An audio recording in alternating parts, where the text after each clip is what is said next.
I stood there holding a box of cupcakes and a bouquet of white roses, watching my husband kiss another woman, and she was wearing my wedding ring. Yeah, that was the moment my world stopped turning. Hi, I'm Emily Harrington, or at least that's who I used to be, before the truth cracked open everything I thought I knew about love, trust, and the man I married. I'm not telling this story because I want pity.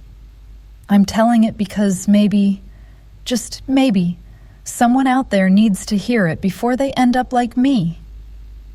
So, let's rewind a bit. That morning started out like something straight out of a Pinterest board. Sunlight pouring through our kitchen window in Evanston, coffee brewing, my playlist humming softly in the background. It was our 3rd wedding anniversary, and I remember smiling to myself thinking, we actually made it. You know that smug, quiet kind of happiness where you think life finally clicked into place? That was me, barefoot, wearing his old college sweatshirt, humming off key, making pancakes shaped like hearts, because that's just who I was. James usually texted me before I even woke up. Morning, sunshine. Can't wait to see you. Happy anniversary, my love. That day, nothing. Not even a single emoji. Just silence. I brushed it off at first. He was busy. He always was. Running some investment portfolio for a firm downtown. Apex Investments. Big glass building, big title, big paycheck. I'd tell my sister Laura, he's married to his job. She'd roll her eyes and say, or maybe to someone else. We'd laugh it off. God, I wish I'd listened. Around 10 a.m., I texted him a little something cute. Don't forget, it's our special day. I'm planning something for lunch. He didn't reply. At noon, I got a short message. Crazy day. Working late. Don't wait up. That's it. No, love you. No heart, no punctuation. Just businesslike, cold. You ever get that feeling? When your stomach drops, but your brain starts making excuses for the person you love? That was me. I told myself, it's fine. He's stressed. You're overthinking. But deep down, something itched. So I decided to surprise him. I took the afternoon off from the school where I taught literature, grabbed a little box of cupcakes from the bakery we first went to on our honeymoon, and even stopped by the florist for his favorite white roses. I know it's cheesy, but I wanted to remind him of us. The us I thought we still were. I changed into this simple ivory dress, tied my hair back, put on some lipstick, not for show, just for hope, I guess. The drive into Chicago felt endless. I remember every red light, every honk, every time I thought, this is stupid, go home. But then I'd glance at the seat next to me, the cupcakes, the roses, and I'd whisper, no, this'll make him smile. When I reached Apex, I walked into that marble lobby like I belonged there. Everyone looked so polished, so busy, like they were too important to breathe. The receptionist, a young woman with too much mascara and not enough poker face, looked up, froze, and said, Mrs. Harrington? I smiled. Yes, Emily Harrington. I'm here to see my husband, James. Her eyes widened just enough to make my heartbeat stutter. Oh, one moment, please. She fumbled with the phone, whispering something I couldn't hear. Then she looked up and said, He's, in a meeting. Maybe you should call first? That's when something in me, something small but sharp, snapped. It's fine, I said, smiling too wide. I'll just surprise him. I walked right past her, heels clicking on the marble floor like a countdown. When I reached his office door, I heard laughter. A woman's laughter. And not the awkward, polite kind. The intimate kind. You know the difference. I didn't even knock. I just turned the handle. And there he was, my husband, sitting on the edge of his desk, tie loosened, shirt unbuttoned, holding a glass of champagne. Across from him was a woman, tall, brunette, elegant, leaning in close enough that her perfume hit me before her face did. She looked at me first, and she didn't look surprised. She looked annoyed. "Oh," she said smoothly, "you must be the new one." The new one. I froze. "Excuse me?" James's face drained of color. He stood up, stammering, "Emily, how did you—" But I didn't hear him, because my eyes had locked on her hand, where a ring glittered under the office lights. My ring. Same design. Same engraving. She smiled like a cat that just swallowed a bird. "I'm Victoria Harrington," she said, crossing her arms. "James's wife. His real wife. 15 years and counting." My throat closed up. "That's not possible," I whispered. "We've been married for 3 years?" she cut in. "Sweetheart, you're number 6. He's very convincing, isn't he?" James tried to grab my arm. "Emily, listen to me," I yanked away. "Number 6? What the hell is she talking about?" Victoria laughed, a sound so cruel it made my skin crawl. "Oh, didn't he tell you?" The wedding was never legal. The documents, all forged. The joint accounts, drained. You're just another name in his little collection. And that's when I saw it, the folder on his desk, with my name printed neatly across the top. Inside were copies of our bank statements, my teaching contract, even my birth certificate. I saw my signature, except it wasn't mine. He opened his mouth, but no words came out. Something inside me just cracked. I dropped the cupcakes. They hit the floor with a soft, pathetic sound, frosting smearing across the carpet. The roses slipped from my hands next, petals scattering like tiny white lies. I remember my voice shaking when I said, "You took everything." He didn't deny it, just stared at me like I was some business deal gone bad. I turned and walked out before the tears could fall. The receptionist looked up as I passed, eyes full of pity, and I hated her for it. Outside, the city buzzed like nothing had happened. Cars honking, people laughing, life moving on. But mine had just been erased. Like I never existed. That's the thing about betrayal. It doesn't scream. It whispers. It steals the air before you realize you're suffocating. I sat in my car for an hour, staring at the building, trying to decide if I should crash back in there and throw something, or drive until the skyline disappeared. In the end, I just started the engine and whispered to no one, "You picked the wrong woman to break." And that was the moment Emily Harrington, the teacher, the wife, the believer, started to die. And someone else began to take her place. I don't remember the drive home that day. Just flashes, the blinding sunlight bouncing off skyscraper windows, the ache in my jaw from clenching it too hard, the taste of metal in my mouth. Shock does that. It doesn't just numb you, it scrambles time. When I finally pulled into the driveway of our house in Evanston, everything looked the same. Too same. The perfect little brick home with trimmed hedges, the porch swing we'd painted last summer. The stupid wind chime, he said, reminded him of peace. It all felt like a movie set. Beautiful, but fake. I sat there, gripping the steering wheel, and whispered, "This is still my house," like saying it would make it true. I went to unlock the door. The key didn't fit. I tried again, harder. Nothing. That's when I noticed the doormat was gone, the one with the Harringtons embroidered on it. I stepped back and stared. My reflection in the glass door looked like a stranger. Makeup smudged, hair sticking out, eyes wide and empty. I rang the doorbell. After a few seconds, a woman opened it. Early 30s, blonde, wearing one of my sweaters. The soft blue one, James said, made me look like spring. She looked at me, confused. "Can I help you?" I laughed. I actually laughed because the absurdity hit me so hard it felt funny. Yeah, you can help me by telling me why you're in my house. Her face changed, slowly, from confusion to something like guilt. I'm sorry. I think there's been a mistake. James said his ex moved out last week. My stomach dropped. His what? She took a cautious step back.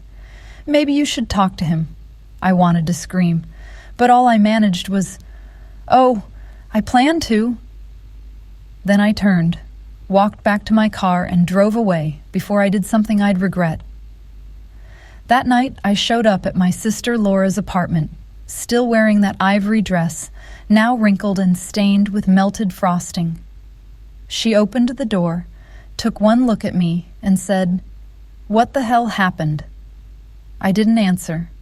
I just fell into her arms and cried until my throat burned. Laura's always been the tough one, the kind who doesn't take crap from anyone. But that night, even she didn't know what to say. She sat beside me on the couch, stroking my hair like I was a kid again. "We'll figure this out, Em," she said softly. "We'll call the bank, a lawyer, whoever we need to." But when I tried to log into our joint account, it was empty. Not just low, zero. Every dollar from 3 years of marriage, gone. I checked my email, dozens of new messages, a few from my school principal, subject line, "Urgent." I clicked. "Effective immediately. You are placed on administrative leave pending investigation into allegations of financial misconduct." My heart stopped. Attached were documents, fake receipts, transfers, signed by me. Laura read over my shoulder. "Oh my God, he did. James had forged my name, used my work computer, even left a trail that pointed straight to me. Within 24 hours, I'd lost my husband, my home, my money, and my job." I stared at the laptop screen until the letters blurred. My whole life had been turned into evidence against me. At some point, Laura made tea, because that's what we do when we don't know what else to do. She sat down and said, "You need to go to the police." I nodded. "Yeah." But inside, I thought, and tell them what? That my husband's a ghost who marries women for sport? I spent the next 2 days in that apartment, not sleeping, barely eating, scrolling through old photos like they were fossils from another life. Every "I love you," every anniversary, every inside joke, it all looked rehearsed now. On the third night, I got a message.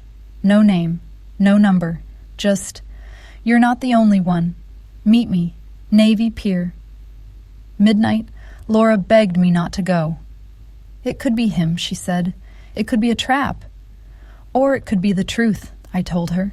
So at 11:45, I parked near Navy Pier, the air cold and sharp off the lake. The city lights shimmered on the water, and I remember thinking how beautiful it was.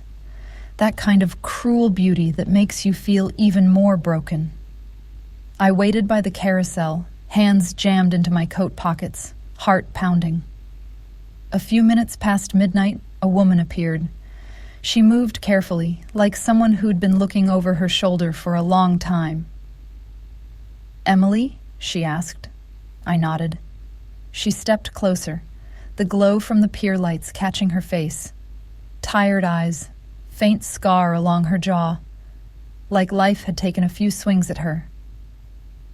"My name's Sophia," she said quietly. "He did the same thing to me." I didn't breathe. She handed me a photo, James, younger, standing beside her. Same smile, same ring on his finger. "He wasn't James back then," she said. "He was Daniel Pierce. And the woman you met today, Victoria, her real name's Catherine Reed. They've been running this scam for years." I felt dizzy. "Why are you telling me this?" "Because you still have something he wants," she said. "And because I think it's time we stop running." Her eyes burned with something fierce, something I hadn't felt in days. Anger, purpose, and right then I knew. Whatever this was, whatever it would take, I wasn't done. Not yet. Because I wasn't just another name on his list. I was the woman he taught to fight back. You know that strange calm that comes after a storm, when the world looks normal again, but you know nothing will ever really be the same? That's what the next few days felt like. Sophia's words kept replaying in my head. He wasn't James back then. He was Daniel Pierce. It sounded like a line from a crime show, except it wasn't. It was my life. I didn't go back to Evanston, couldn't. My house wasn't mine anymore. My name was in police records now, flagged for fraud investigation, and every time I closed my eyes, I saw his face. The smirk, the champagne glass, the way he didn't even look sorry. Sophia and I met again 2 days later in a diner off Clark Street, the kind of place with cracked red booths and a waitress who called everyone Hon. I guess she thought we were friends catching up. Maybe we were in some twisted way. Sophia stirred her coffee, watching me. So, you've lost your house, your job, and your money. That's his pattern. He breaks you until you can't fight back. I frowned. Then why am I still here? She smiled, sad but proud. Because you didn't fold. She slid a folder across the table. Inside were photos, names, addresses, women, 6 of them, all with stories like mine. Some older, some younger, all wrecked by the same man. This, she said, is what he doesn't expect. Us talking to each other, she told me her story. Married him when she was 29. He promised her a new start, a life full of travel and security. Instead, he emptied her savings, faked her signature on a mortgage, and disappeared. When she went to the police, they said, "Sorry, ma'am, sounds like a domestic dispute." So I started looking, she said. Everywhere he went, every alias he used, Daniel Pierce, James Harrington, Mason Lyle, always the same trick. Different cities, same lies. She took a sip of coffee. And then I found Catherine Reed, his partner. Sometimes she played the real wife, sometimes the jealous ex. Always the cleanup crew. I leaned back. So what now? We tell the cops? Sophia laughed, bitter and low. You think I haven't tried? He's always one step ahead. They have shell companies, fake IDs, offshore accounts. You bring them evidence, they bury it in red tape.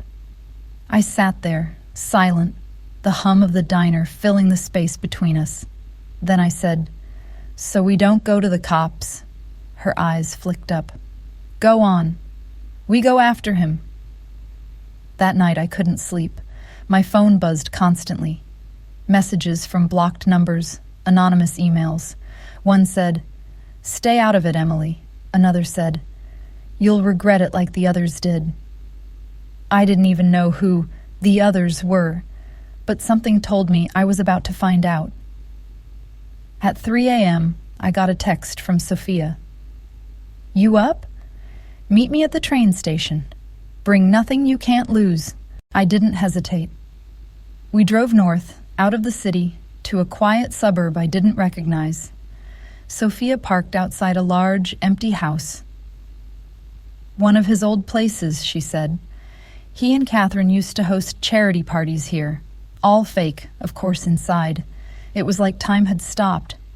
Furniture draped in white sheets, dust thick on the floor, faint smell of old perfume and lies." Sophia handed me gloves. "We're not just looking for souvenirs. We're looking for proof we started upstairs. In one room, we found photos, dozens of them. Him with different women, at beaches, weddings, wine tastings. Same smile, different stories. In another room, we found a locked drawer. Sophia cracked it open with a bobby pin.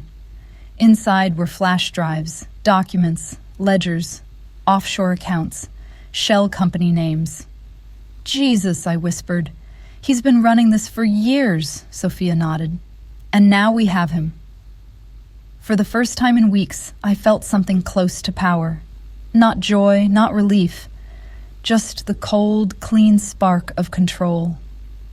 We copied everything, packed it up, and left before dawn.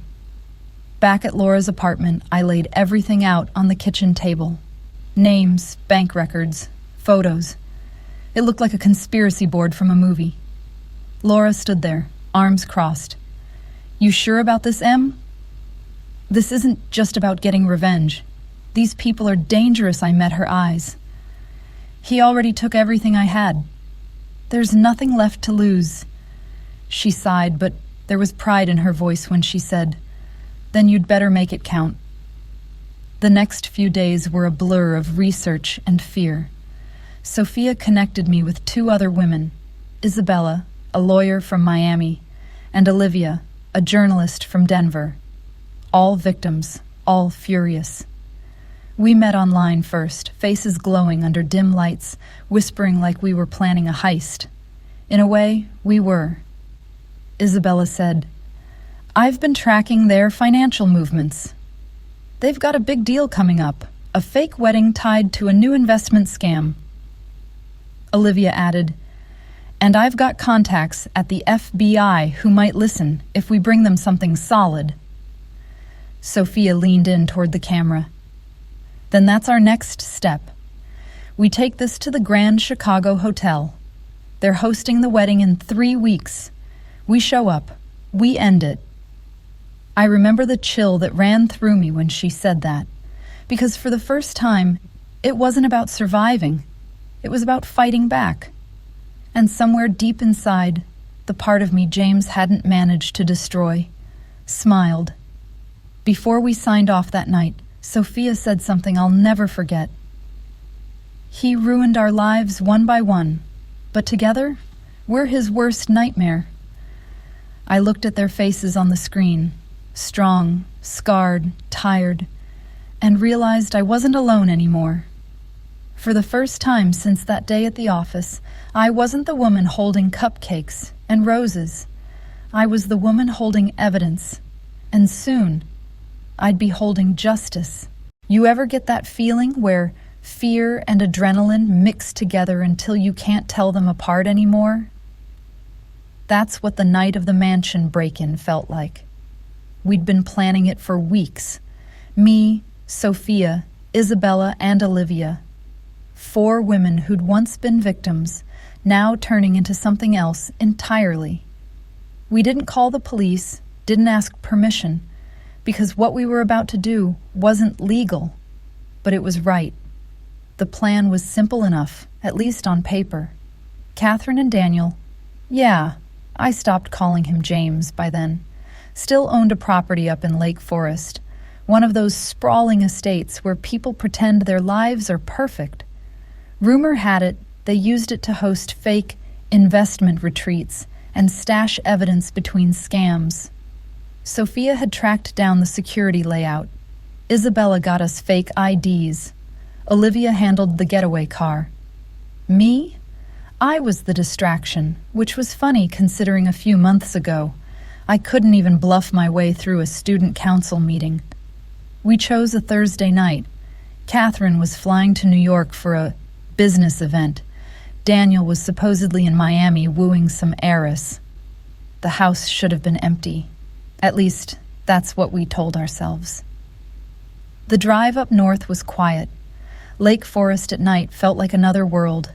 Giant trees, long driveways, silence heavy enough to make your heartbeat sound too loud. I kept my hands tight on the wheel. Sophia broke the silence first. "You sure about this?" "No," I said.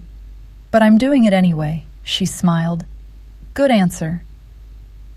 When we pulled up the long cobblestone driveway, the mansion loomed out of the darkness like a memory you didn't want to remember.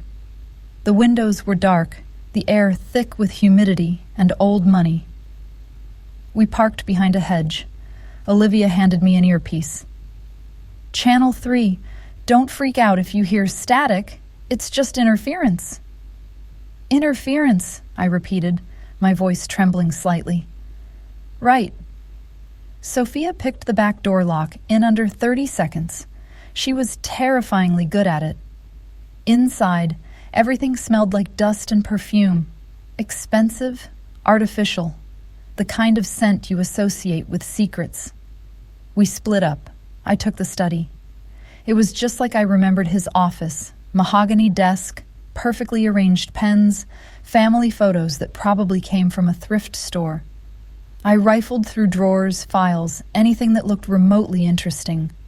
Then I found it, a black folder labeled Client Portfolio 7. Inside were bank transfers, contracts, and photos of women. Names redacted, but I recognized the faces. Some of them were on Sophia's list, some weren't. He'd been running this for over a decade. Fake marriages, false investments, offshore laundering, all under different aliases. He didn't just scam women. He scammed their families, their friends, anyone who trusted them. My stomach twisted. I kept reading.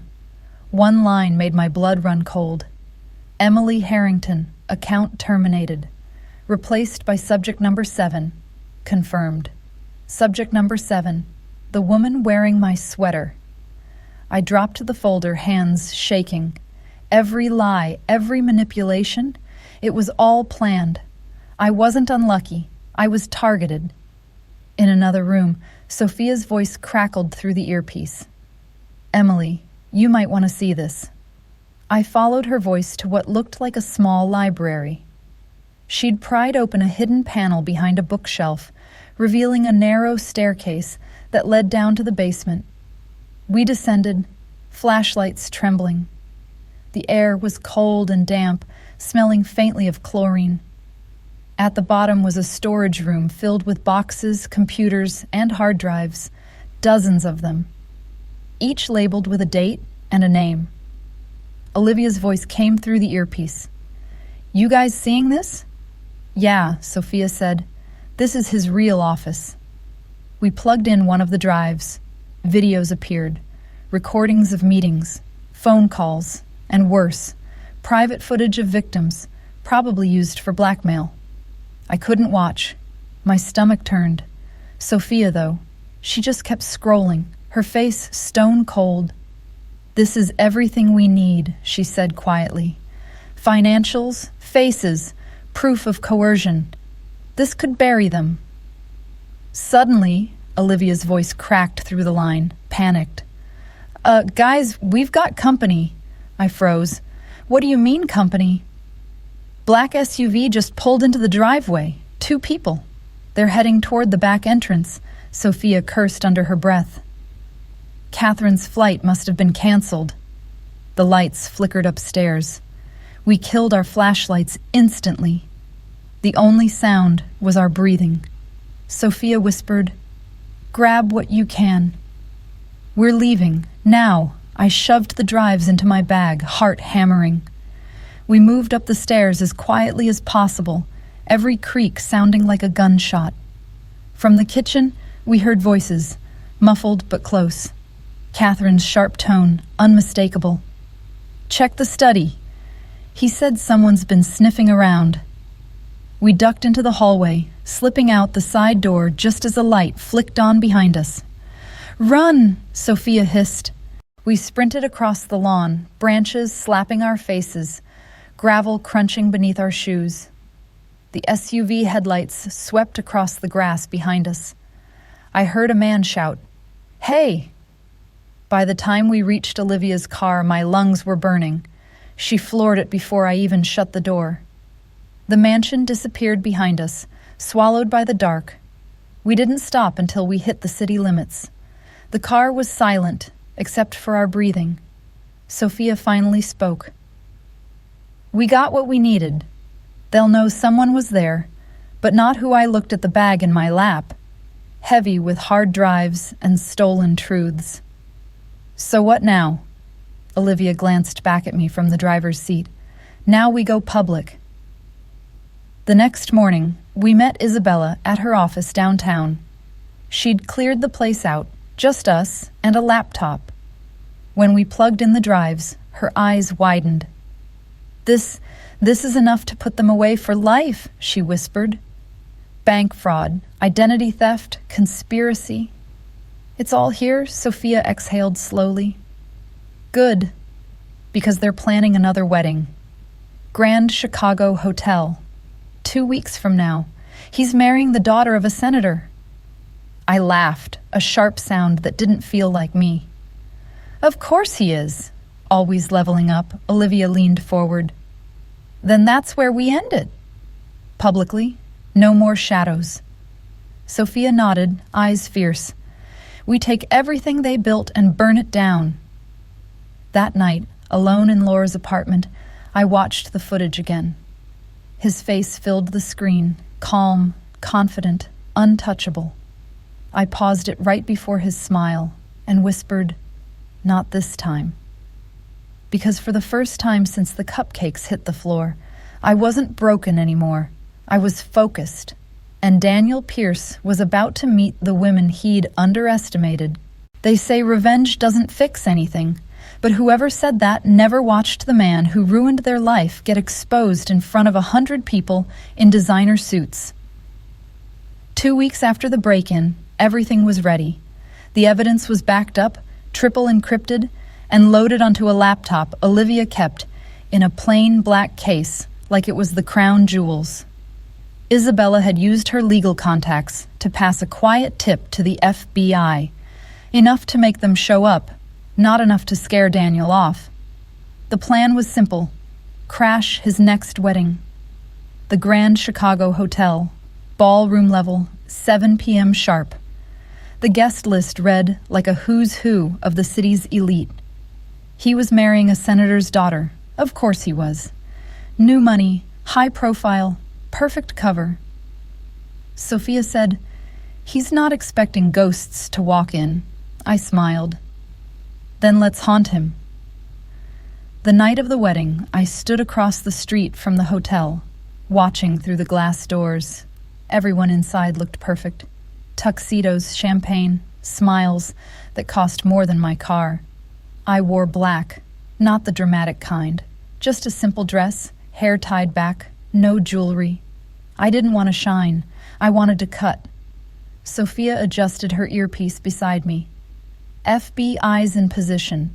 They'll move when we give them the signal. Olivia's voice came through, calm but tight. Media's ready. Cameras rolling the second it goes down. Isabella checked her watch. Showtime. We walked in together, 4 women who didn't belong there, but owned every step anyway. The band was playing something soft and romantic.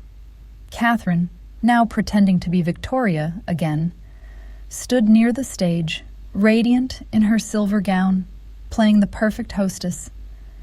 And there he was, Daniel Pierce, my husband, smiling, charming, talking to the senator, like he'd been born into this world.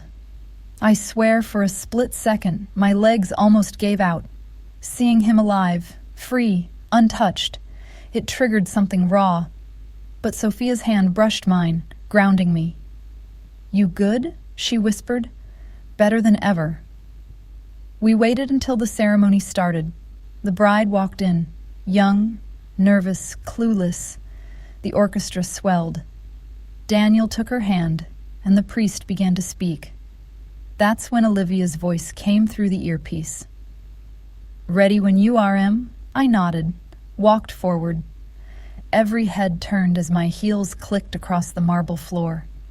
The priest stammered mid-sentence. The bride looked confused. Daniel froze. Then his smile faltered. "Emily?" he whispered, like seeing a ghost. "Hi, honey," I said, loud enough for the mic to pick it up. "Miss me?" Gasps rippled through the crowd. Cameras lifted. Catherine's face went white. He tried to recover. "Ladies and gentlemen, I cut him off. "Don't bother. You've told enough stories for one lifetime." I pulled a small remote from my bag. One click. The giant projector screen behind the altar flickered to life. For a moment, static. Then, the footage, his footage, Clips of Daniel and Catherine in meetings, wiring money offshore, laughing over documents, screenshots of bank transfers, fake marriage certificates, lists of victims. And then, videos of women crying, begging, realizing they'd been used. Our faces, our stories, gasps turned into murmurs. The senator's daughter stepped back, shaking. Daniel lunged for the stage. "Turn it off!" Sophia stepped out of the shadows, blocking him. "Don't! Even!" "Try," Catherine screamed. "You have no proof this is real!" Isabella's voice rang out from the back. "Actually, we do." She held up a folder, the same one from the mansion, stamped with the FBI seal. Right on cue, agents swarmed in. "Daniel Pierce and Catherine Reed," one of them announced. "You are under arrest for fraud, identity theft, and racketeering." The ballroom exploded into chaos. Guests backing away, cameras flashing. Someone fainted near the bar. Daniel tried to bolt, but two agents tackled him halfway to the door. He hit the ground hard. For once, he didn't look charming. He looked small. Catherine was dragged out next, screaming threats and names. Her silver gown ripped at the shoulder, sequins scattering like fallen lies. I just stood there, watching, breathing, letting it sink in. He looked up at me as they cuffed him. His voice cracked. "You think this makes you better than me?" I leaned in close. "No," I whispered. "It makes me free." Outside the hotel, rain had started to fall.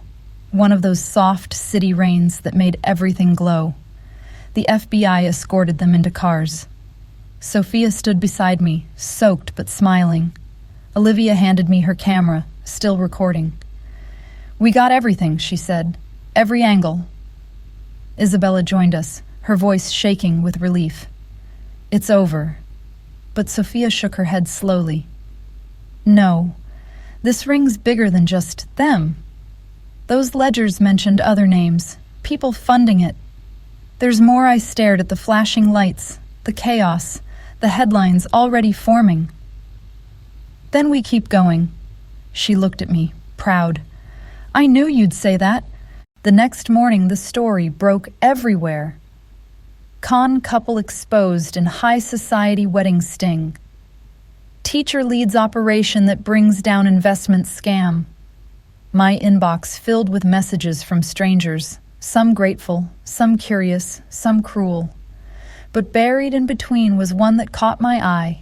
No sender, no subject, just one line. "You think you've seen the top? Wait till you meet the man who built the tower." Sophia read it and frowned. "Antonio Vance," she murmured, "the one Daniel reported to."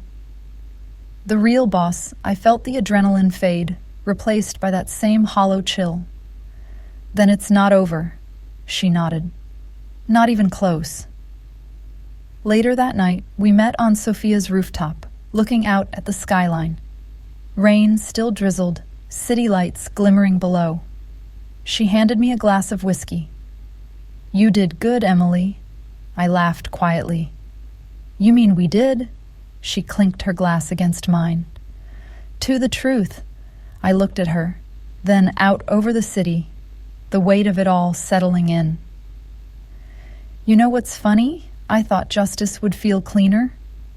Sophia smiled, soft but tired. "It never does." But it's real. We stood there in silence, two women who'd crawled out of hell and somehow found each other on the other side. Somewhere below us, sirens wailed. Somewhere, cameras replayed the moment Daniel fell. And for the first time in a long time, I didn't feel like prey. I felt like purpose. People think when the bad guy gets arrested, the credits roll, that the story ends, justice wins, and you walk away healed. But that's not how it works. When someone takes your life apart piece by piece, you don't just rebuild overnight. You learn to live in the cracks. It had been 3 months since the wedding. Daniel and Catherine were behind bars. The FBI kept thanking us for our bravery and cooperation. Reporters wanted interviews, podcasts, TV specials. I said no to all of them. Because, deep down, I knew the story wasn't over. Sophia was right. Daniel wasn't the top of the food chain. He was a salesman in a much bigger machine. The real man in charge, the one who funded the entire con network, was a name buried deep in those ledgers. Antonio Vance, tech investor, philanthropist, saint in public, serpent in private. He ran the money, he built the structure, and he killed people who got too close. One night, Sophia showed up at my apartment. No text, no warning. Just a knock at the door and a face that told me she hadn't slept in days. She dropped a file onto my kitchen table. He's in Maine, private island off the coast. The FBI won't touch it. Jurisdiction mess. But I have a plan. I opened the file. Blueprints, satellite photos, routes. She'd been tracking him for weeks. I exhaled. Sophia, this isn't a movie. We can't just storm an island. She looked at me with that steady, haunted gaze of hers. We don't storm it. We end it. I shook my head. You're talking about killing him. She didn't answer, just stared at the map. He killed my son, Emily. Don't pretend you wouldn't do the same. Silence. The truth was, I didn't know what I would do, but I knew what I couldn't live with anymore. Being afraid. So I said quietly, then let's finish it. We left 2 nights later. No goodbyes. Just forged IDs, burner phones, and a determination that burned hotter than fear. Isabella and Olivia helped from the sidelines, coordinating with a contact in the FBI, just in case we didn't come back. The boat ride to the island was rough. Waves slammed against the hull, rain slanting sideways, lightning flashing like camera bulbs in a nightmare. I remember gripping the railing, thinking, this is insane. Sophia laughed softly beside me. You still get seasick? I nodded, teeth chattering. Guess I'm not built for revenge cruises. She smiled. You're built for survival. When we reached the island, dawn was breaking, a gray, bruised kind of light. The mansion sat on a cliff, black glass and concrete, sleek and soulless. Exactly the kind of place a man like Antonio would live in. Fortified, beautiful, empty. We crept up through the trees, staying low. Guards patrolled the perimeter, armed but relaxed. They weren't expecting anyone. Why would they? Monsters like him never think their victims can find them. Sophia had set up small charges, remote detonators, around the generator system earlier in the week, posing as a cleaning contractor.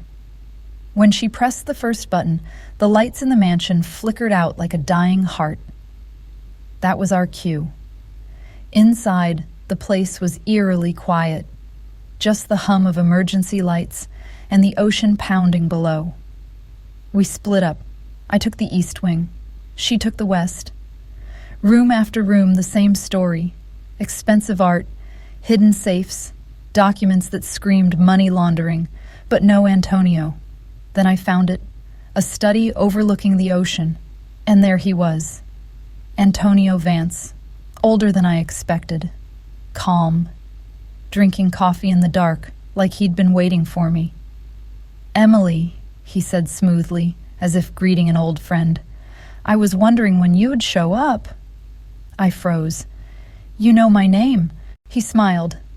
Of course. You're the one who broke Daniel. Impressive, really. Not many women make it that far. He leaned back in his chair. But I'm afraid this is where your story ends. My heart pounded. You think you can scare me? After everything? He stood, unhurried. No, my dear. I don't scare people. I erase them. Then I saw the gun in his hand. Before I could react, a deafening crash echoed from the hallway. Sophia burst in, knocking him sideways. The gun slid across the floor. He recovered fast, lunging at her. They struggled, bodies slamming against the desk. I grabbed the gun, hands shaking. Stop! I yelled. But Sophia's face, God, I'll never forget that look. It wasn't fear, it was peace. She shoved Antonio backward hard, right into the window. The glass cracked, but didn't break. He reached for her throat. She smiled through it. Then she whispered, "For my son," and pressed the detonator. The explosion ripped through the floor beneath us. Heat, light, sound, everything vanished into chaos. When I woke up, I was on the beach, soaked, coughing seawater. Smoke rose from the cliff above. Half the mansion was gone. Sophia was gone too. The rescue boats came hours later. I told the FBI what they needed to hear. That the explosion was an accident. That Antonio was dead. That Sophia hadn't made it out. They believed me. Or maybe they just wanted the story to be over. But stories like this never really end. 6 months later, I was living in Oregon under a new name, Sarah Mitchell. I'd dyed my hair darker, started teaching again at a small community school. No one here knew about Emily Harrington, or the con, or the fire. Sometimes I still woke up in a cold sweat, thinking I heard Sophia's voice. Sometimes I missed her so much it hurt to breathe. But other times, late at night, when the wind rattled my windows, I'd get an envelope, no return address. Inside, a USB drive, evidence, names, photos, and I'd know exactly what it meant. The network wasn't dead. Not yet. But we were still out here.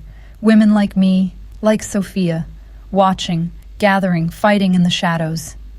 We called ourselves the Black Widows. And every time another predator fell, every time another fraud, another abuser got exposed somewhere in the world, I'd pour a glass of wine, open the file, and whisper, "For you, Soph." Because justice doesn't always wear a badge. Sometimes it wears scars. People ask me now if I ever regret it, if I'd rather have stayed that naive little teacher with the cupcake box and the white roses. The answer's no, because the woman who stood in that office, watching her husband kiss another woman, died that day. But the one who took her place? She's still out there, and she doesn't wait for justice anymore. She makes it.